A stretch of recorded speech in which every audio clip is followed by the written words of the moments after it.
పూర్వకి స్వాగతం. ఏ manual to self. నిన్న మనం సెల్ఫ్ ఈ సెల్ఫ్ లో 3 వైటల్ ప్రిన్సిపల్స్ ఉంటాయి. Divinity, consciousness and free will. ఇవి చిత్ గుండా బుద్ధి గుండా రిఫ్లెక్ట్ అవడం వల్ల జాయ్ ఏర్పడుతుంది. ఈ ప్రాసెస్ లోనే, ఈ రిఫ్లెక్షన్ ప్రాసెస్ లోనే అహంకార ఏర్పడుతుంది. అంటే నేను అనే భావం. ఈ వ్యవస్థ మొత్తాన్ని మనం జీవ అని చెప్తుంటాం. జీవి, జీవ అని రిఫర్ చేస్తుంటాం. సో ఈ జీవి అంటే ఇది. ఈ జీవి, జీవి అని ఎప్పుడైనా అక్కడ వినబడిందంటే జీవుడు, జీవుడు, భగవంతుడు, జీవుడు అని వినబడిందంటే జీవకి అది వ్యవస్థ కింద తీసుకోవాలి. అహంకారం ఎండ్ అయితే జీవ ఎండ్ అయిపోతుంది. ఇది చాలా కీ పాయింట్ ఇది. అహంకారం ఎండ్ అయితే ఎండ్ అయిపోతుంది.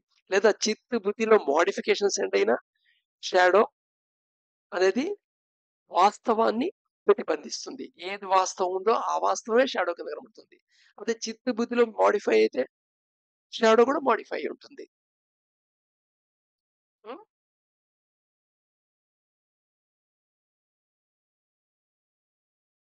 సో ఒకసారి రివిజన్ చేసుకుంటుండండి మనసులో.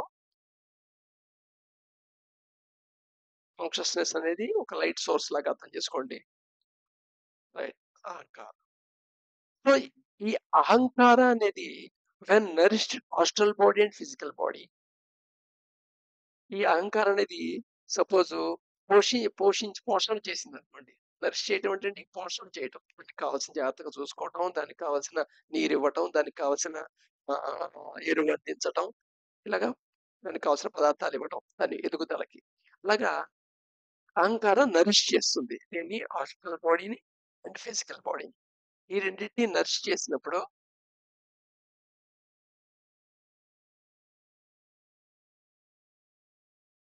సో మన్, ఇది మ్యాన్ కాదు, మన్. మనస్సు మనస్సు అంటాం కదా, మన్. సో సంస్కృత పదం. సో మన్ అనేది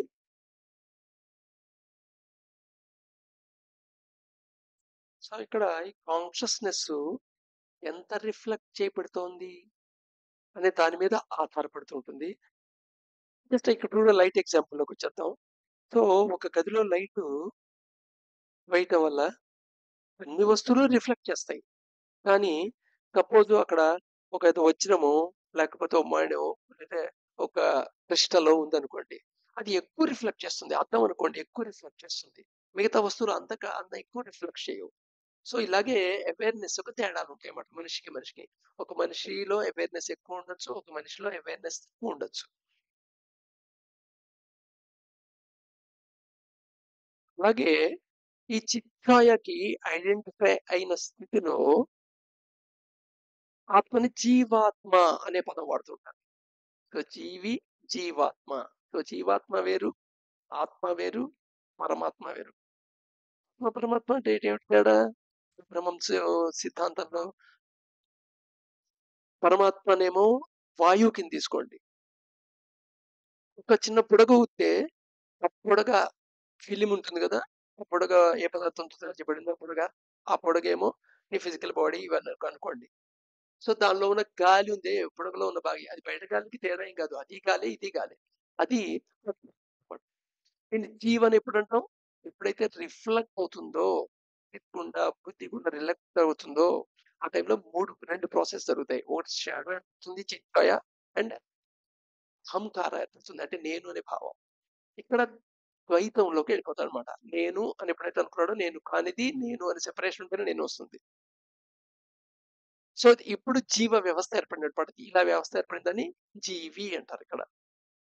ఈ షాడోతో ఐడెంటిఫై అయితే జీవాత్మ అంటారు. యాక్చువల్గా ఆత్మగా ఈ షాడోతో ఐడెంటిఫై అవ్వాల్సిన అవసరం లేదు, అది ఇండిపెండెంట్. కానీ కలిపేసి చూస్తామన్నమాట. ఆత్మ అనేది విడిగా చూడకుండా జీవాత్మ కింద చూస్తాం అనమాట నువ్వు.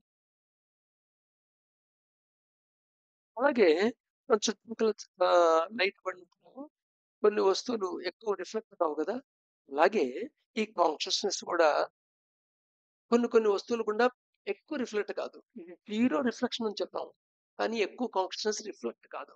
రిఫ్లెక్ట్ కాదు కాబట్టి అవేర్నెస్ లేనట్టుగా కనబడుతుంది అనమాట. ఒక రాయికి అవేర్నెస్ లేదు, కుర్చీకి అవేర్‌నెస్ లేదు. ఏదో ఫర్నిచర్‌కి అవేర్‌నెస్ లేదు. ఇంటి గోడకి అవేర్‌నెస్ లేదు.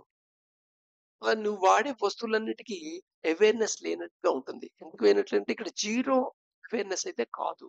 బట్ ఆ awareness is so subtle one cannot perceive. అందుకని కాన్షియస్‌నెస్ అనేది అన్ని చోట్ల రిఫ్లెక్ట్ అవుతూనే ఉంటుంది. ఏవైతే రిఫ్లెక్ట్ అవుతున్నది నువ్వు గ్రహించలేవో, దాన్ని నువ్వు నిర్జీవి అంటావు బయాలజీలో. సో, బయాలజీలో నిర్జీవికి డెఫినిషను, స్పిరిచ్యువల్ సైన్సెస్‌లో నిర్జీవికి డెఫినిషన్ ఒక డిఫరెన్స్ కూడా అర్థం చేసుకొనుండాలి.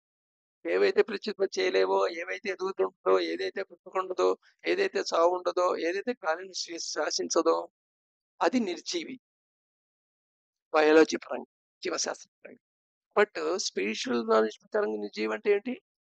కాన్షియస్‌నెస్ చాలా తక్కువ. అసలు అతి సూక్ష్మంగానే రిఫ్లెక్ట్ చేసేది ఏదైతే ఉందో అది నిర్జీవి కింద లెక్క. జీవం లేని కింద లెక్క. సో, ఇది చాలా ఇంపార్టెంట్. ఇది అర్థం చేసుకుంటేనే చాలా కాన్సెప్ట్‌లు అర్థమవుతాయి. లేదా అర్థం కాదు. ఈ ఫ్రేమ్‌లో, ఈ ఫ్రేమ్‌వర్క్ నుంచి. సో, ఇక్కడ రకరకాల పదాలొచ్చేస్తున్నాయి. ఈ ప్రతి పదాన్ని క్లారిటీగా అర్థం చేసుకుంటేనే మీరు ముందు ముందుకు ప్రొసీడ్ కాగలుగుతారు. లేకపోతే కన్‌ఫ్యూజనే మిగులుతుంది. అందుకని ఆల్రెడీ వీటి గురించి మీకు మీనింగ్ జీవం అన్నా, జీవాత్మ అన్నా, ఆత్మ అన్నా, చిచ్చాయ్ అన్నా, బుద్ధి అన్నా, చిత్ అన్నా, అహంకారం అన్నా, మనకు ఆల్రెడీ లోపల కొన్ని అర్థాలుంటే, ఆ అర్థాలన్నీ ప్రస్తుతానికి చేయండి లేదా పక్కన పెట్టండి. ఈ యాక్చువల్‌గా ఈ పరబ్రహ్మం థియరీ ప్రకారంగా, పరబ్రహ్మ సిద్ధాంతం ప్రకారంగా ఒక్కొక్క దానికి డెఫినిషన్‌లు అర్థం చేసుకుంటూ ఉండండి ఫస్ట్. మొత్తం వ్యవస్థ అర్థమవుతుంది. ఈ వ్యవస్థను అర్థం చేసుకుంటేనే మనం మిగతా విషయాలలో ముందుకెళ్ళగలం. అలాగే జీవుల్లో చిన్న చిన్న ప్లాంట్స్ తీసుకో. ప్లాంట్స్ తర్వాత చిన్న కీటకాలవి తీసుకో. ఆ! ఆహ్, జంతువులను తీసుకో, మనిషిని తీసుకో. సో, వీళ్ళందరిలో అవేర్‌నెస్ డిఫరెన్స్ కనబడుతుంటది నీకు. అవేర్‌నెస్ మనిషి అందరికంటే ఎక్కువ అవేర్‌నెస్ కనబడుతుంటాడు. ఎక్కువ అవేర్‌నెస్ ఉండబట్టే ఎక్కువ జ్ఞానాన్ని సంపాదించుకున్నాడు. ఎక్కువగా ఈ ప్రకృతిని తను కంట్రోల్ చేయటానికి ప్రయత్నాలు చేశాడు. ఎంతవరకు చేయగలిగాడు లేదు అనేది వేరే క్వెషన్. డిబేటబుల్ క్వెషన్ అది. బట్ కానీ ఏదైతే తన అనుభవంలో అవేర్‌నెస్ తెలుస్తోందో ఏమిటి వాడి అనుభవంలో తెలిసేది? అన్‌ప్రెడిక్టబిలిటీ. ఏవైతే లాస్ ఉన్నాయో యూనివర్సల్ లాస్ 16 లాస్ తెలుసుకున్నాం గదా! ముందు ఆ 16 లాసు తను ఎక్స్‌పీరియన్స్ కాగలిగాడు. అంటే వాడి అవేర్‌నెస్ అంత లెవెల్‌లో ఉంది కాబట్టి. సో, దాన్ని సరిచేయటానికి ప్రయత్నం చేయటంలోనే జ్ఞాన సముపార్జన జరిగింది. నిజంగా సైన్స్ అనేది పుట్టింది. దాని నుంచి టెక్నాలజీ వచ్చింది. రకరకాల వస్తువులొచ్చాయి. వాటన్నిటితో కొంత కంఫర్ట్స్ వచ్చాయి. కొన్ని డిస్టర్బెన్సెస్ వచ్చాయి.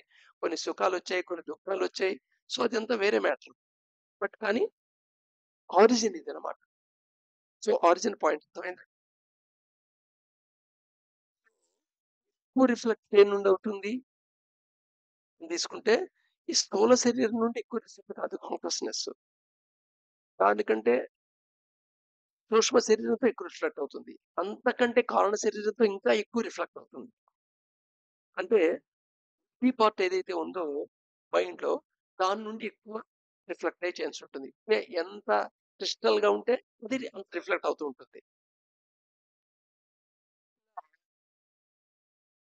మను, బుద్ధి, అహంకార ఏర్పడటాన్నే అంతఃకరణ అంటారు. ఈ అంతఃకరణ అనేది reflection results of the consciousness అన్నమాట.